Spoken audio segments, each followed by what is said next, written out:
இப்போ ஒரு மாந்திரிகரா நான் சொல்லணும் அப்படின்னா, எனக்கு நெறைய கிளையண்ட்ஸ் இருப்பாங்க. நெறைய டிவோட்டீஸ் இருப்பாங்க. அவங்க வந்து கேட்பாங்க. வசியம் பண்ணி குடுக்கணும். வசியம் பண்ணி குடுக்கணும். அப்புறம் அவங்களுக்கு வந்து ஏற்கனவே நெகட்டிவ் எனர்ஜி நெறைய இருக்கும். அதாவது எதிர்மறை எண்ணங்களால, அவங்க செய்வினையால பாதிக்கப்பட்டிருப்பாங்க. அத கிளியர் பண்ணி குடுக்கறது. அப்புறம் வந்து நாங்க வச்சிருக்கக்கூடிய தேவதைகள். நாங்க வந்து இந்த வேலைகள செய்யறதற்காக சில விதமான தேவதைகளை வசியம் பண்ணி வச்சிருக்கிறோம். இது எச்சினி அந்த மாதிரியா? ஆமா. யட்சினி, யோகினி, அப்புறம் வந்து குட்டி சாத்தா, இந்த மாரி சில விஷயங்கள் வந்து நம்ம கையாளுறோம் இல்லையா? அப்ப அந்த தேவதைகள் நம்ம வச்சிருக்கும் பொழுது, அந்த தேவிகளுக்கு படையல் பண்ணக்கூடிய ஒரு நாட்களாக, நம்ம வந்து மத்த நாள்ல வேலையிடுவோம், அத செய்வாங்க.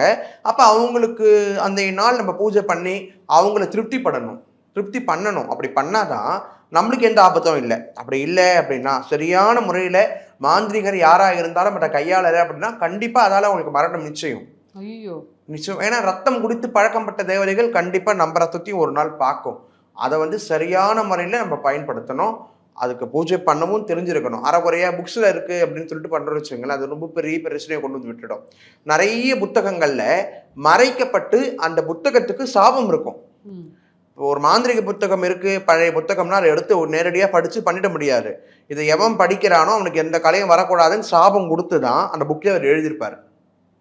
அந்த மாதிரி நிறைய விஷயங்கள் மறைக்கப்பட்டு மறைக்கப்பட்டு வெளி வந்ததுதான் மாந்திரிகம். இன்னைக்கும் முழு மாந்திரிகம் யாருக்கிட்ட தெரியும் அப்படின்னா கண்டிப்பா யாருக்கும் தெரியாது. இந்த மாந்திரிகத்தை கையாளுவதற்கு அமாவாசை ஒரு சிறந்த நாட்களாக பார்க்கப்படுகிறது. மேலும் பார்த்தீங்கன்னா இந்த பூமியில இருக்கக்கூடிய 8,000 ஜீவங்கள் 84 கோடி ஜீவராசிகள்லையும் மாந்திரிகத்துக்கு உண்டான உட்பொருள் இருக்கிறது, மருத்துவத்துக்கு உண்டான உட்பொருள் இருக்கிறது. மாந்திரிகமும் மருத்துவமும் ரெண்டு அக்கா தங்கச்சி மாதிரி. மருத்துவம் தெரியணும்னா மாந்திரிகம் தெரியணும். சித்த மருத்துவத்துக்கு சொல்றேன். நம்ம இப்ப குறைந்த விலை நிறைந்த தரம் தங்கள் தேவைகள் அனைத்தும் ஒரே இடத்தில் ஜெயச்சந்திரன்.